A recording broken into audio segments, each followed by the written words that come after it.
Good morning, good morning, good morning. Mary here, also known as Reverend Dr. Mary Whitney.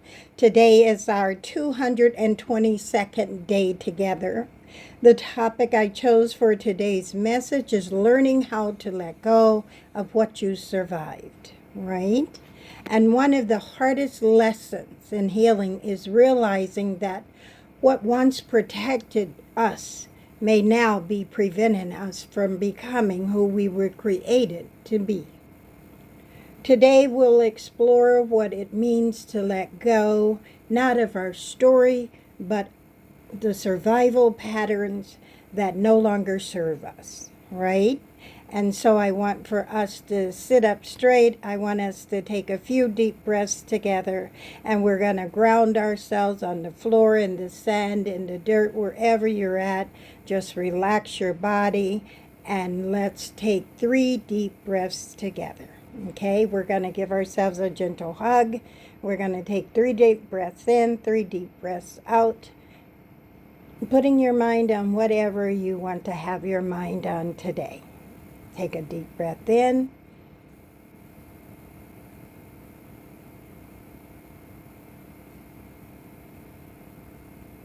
Deep breath out. Deep breath in.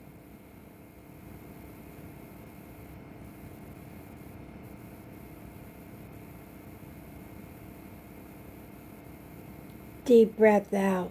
One more. Deep breath in.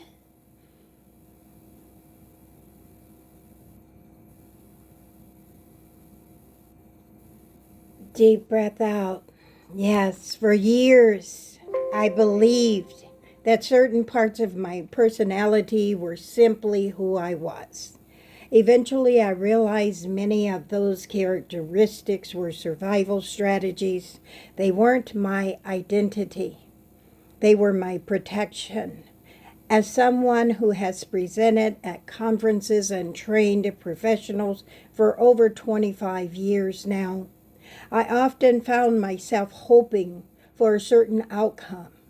I wanted people to experience breakthroughs.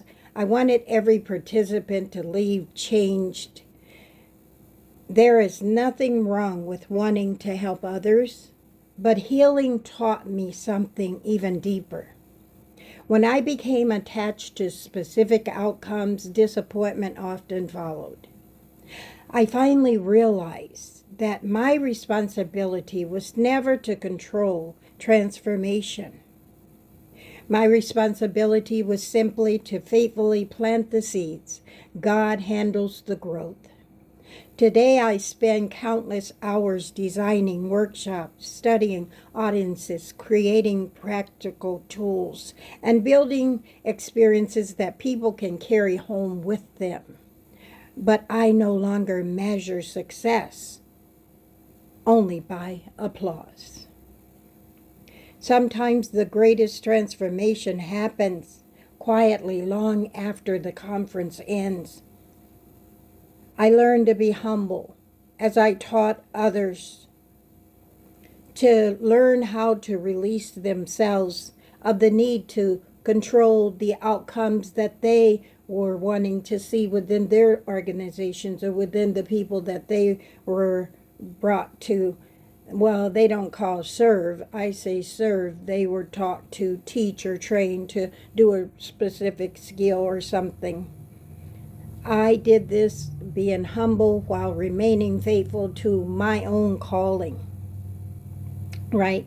And we have different ways of working and doing the things that we need to do in our jobs and in our lives. But one thing I've always felt is this: if I can be humble, if I can show compassion, if I can be empathetic and not sympathetic. I'm not talking about feeling sorry or pitying me or us pitying someone else, because that helps no one. I mean, just trying sometimes to put our feet in their shoes and see how we will handle those situations. And when we think from that frame of mind, things show up differently for those we're serving or working with and for ourselves. And sometimes when you're learning so many different ways of providing context or the ideologies or narratives that people carry a lifetime. We don't know their journey. And so I'm here to say that I love doing trainings. I train trainers to work with so-called at-risk populations. But I say any of us is at risk right now, the way the world is going and the way prices keep skyrocketing and things are just sometimes I call getting out of hand, right? Doesn't mean we have to get out of hand with things the way they're going either, right? And so there's a few things I'd like for you to reflect on as we leave this day together. What survival strategies are you ready to release? That is on you. You get to choose that, right? And when you choose for yourself, things change and they stay solid. Where have you become overly attached to a particular outcome?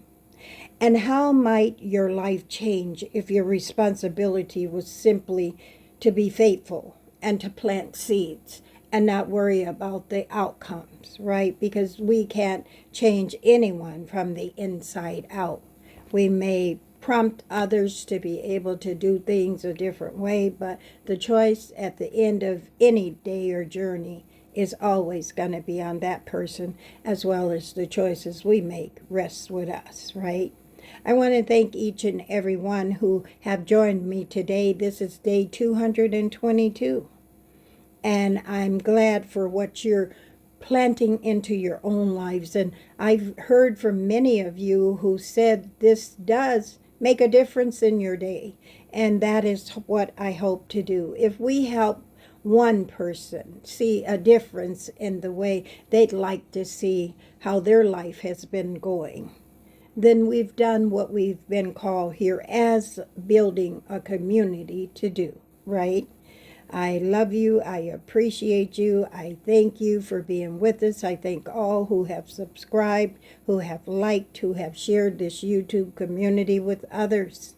We would love for you to subscribe, but if you don't, we are good with that as well. But thank you so much again, and we want you to take care of yourself. And we always end again with us hugging ourselves, taking 3 more deep breaths together, and then we will see you on day 223. I always say, for me, the Lord willing, and I do service today from 12:30 to 1 on YouTube Live. On Facebook Live as well. Let's give ourselves a hug. Deep breath in.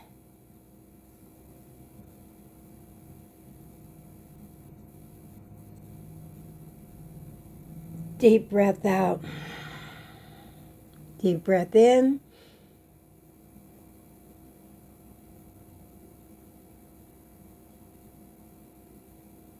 Deep breath out. One more. Deep breath in.